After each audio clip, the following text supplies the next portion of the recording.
Hello friends, in this video let's learn about design of shaft.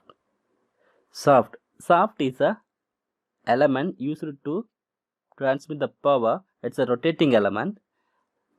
Power transmitted by the tangential force and the torque.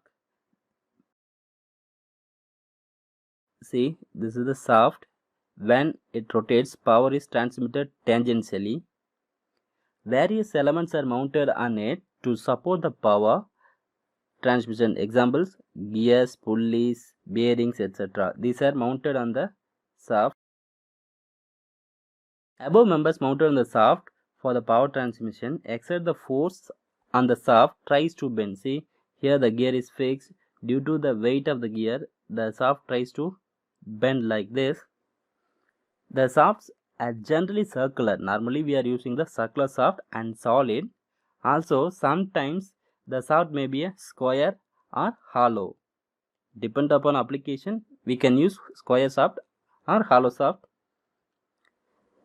Generally, shafts subjected to bending, torsion, axial or combined forces.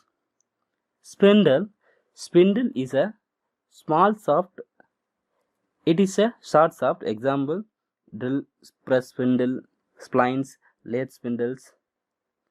Next, stub shaft connected with a prime mover. For example, motor shaft.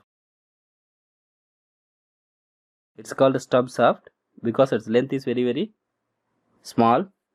Axles also like a shaft, but it's a stationary. It's a non-rotating element subjected to only the bending moment. For example, our car is supported with axle, so the whole body of the car is supported in the axle, so the axle tries to bend like this. Next, let's see the property of the shaft. It should hold high strength, good machinability, good heat treatment properties, high wear resistant properties. If it holds good strength means it can able to withstand the load. If it holds good machinability, we can reduce the diameter our required size. If it holds good heat treatment properties, heat can be removed easily while rotating. High wear resistant properties increases the life of shaft. Next, manufacturing methods. Generally, shafts are hot rolled, that is plain carbon steels are used because it's a affordable cost. In case if you go for the cold rolled steel, it holds better yield strength and endurance strength, but problem is there will be a residual stress. In case large diameter shaft is needed, we can forge the shaft and the diameter can be reduced according to our size by using lathe machines. Types of shaft. It is classified into two categories. First one is transmission shaft. These shafts transmit the power between source to machine. For example, counter shaft, line shaft, all factory shaft. These shafts supports the machine member like a gear, pulleys, etc. Also subjected to the bending and twisting movement. Second one is machine shaft. It's a integral part of a machine. Example, crank. These are the stresses in the shaft. Shear stresses due to the torsion and twisting movement. See, this is the shaft. When it is only subjected to the twisting movement, it will get the failure by shearing. Bending stress, it may be tensile or compressive. It is happened due to the attachment of the gear, pulleys and its self-weight. See, this is a shaft. Due to this self-weight, it will bend like this. So there will be a bending stress. Combined stress, torsional and bending. See, now there is a shaft. This shaft is mounted with some component. Now the shaft is rotating and the self-weight is there. So there is shear and bending. This one is combined stress. Next, permissible normal working stress for the shaft power transmission. As per American Society of Mechanical Engineers, for tensile and compressive stress, normal stresses 112 megapascal for the shaft without key allowances, and 84 megapascal for the soft with key allowances. These are the normal stress. Suppose there is a CS stress, working stress means as per ASME standards 56 megapascal for the soft without key allowance, 42 megapascal for the soft with key allowance we can use. Design of soft based on the strength, based on rigidity, both strength and rigidity. We can design the soft. Here, rigidity ensures the maximum deflection due to bending and maximum twist due to twisting. This rigidity ensures the maximum deflection and maximum twist.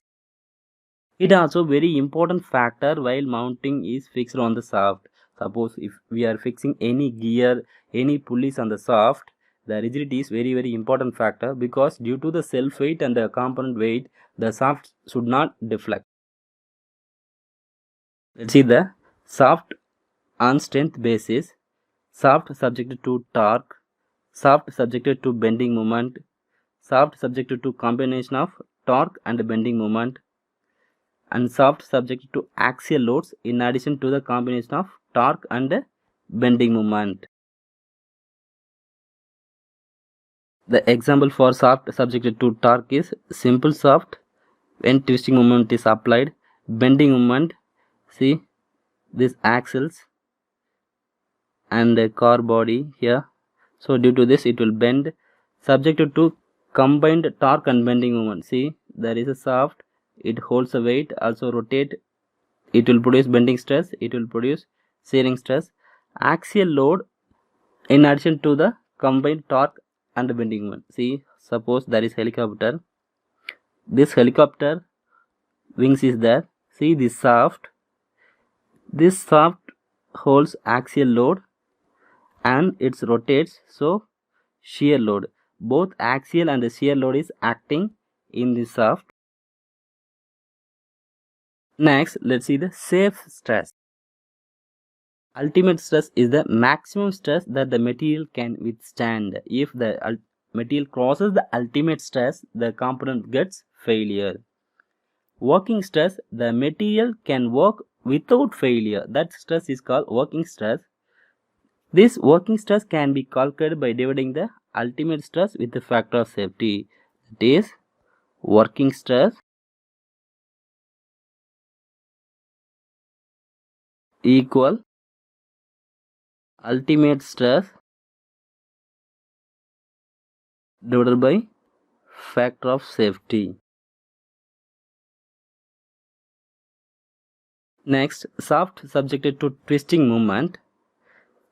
When a shaft is subjected to twisting moment, we can find the diameter by using this formula. Here T is the twisting moment applied on the torque, unit is Newton millimeter, and J is the polar moment of inertia, in the unit is millimeter cube, and J is polar moment of solid circular shaft is pi by 32 d cube, and pi by 32 d power 4 minus d I power 4 for hollow shaft, and R is the distance of outer fiber from neutral axis. See, this is the shaft, and for this shaft neutral axis is this one, and this distance is R equal d by 2. Thanks for watching. Subscribe and share with your friends. Thank you.